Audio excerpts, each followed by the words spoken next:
ngayon, wala pa ang ating Panginoong Yesus sapagkat si Jesus Christ na siya yun yung mismong Diyos.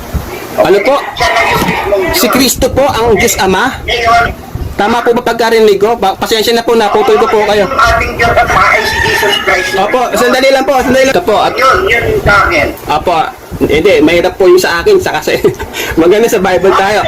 Apo, at po, makikisuyo po ako ng Mateo.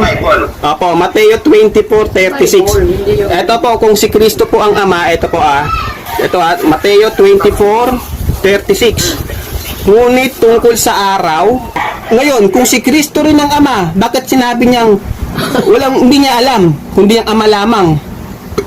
Isa pa, ito pa isa. Santiago, dahil po, ano naman, para Santiago 1:17.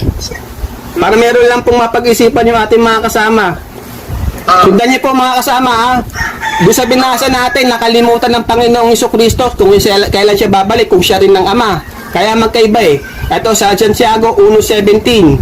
Ang bawat kaloob, mabuting kaloob, at ang bawat sakdal na kaloob ay pawang buwat sa itaas o sa langit na bumababa mula sa Ama, mula sa Ama ng mga ilaw. O binabanggit nito yung ating Ama ng ating Panginoong Jesucristo. Hindi si Kristo ito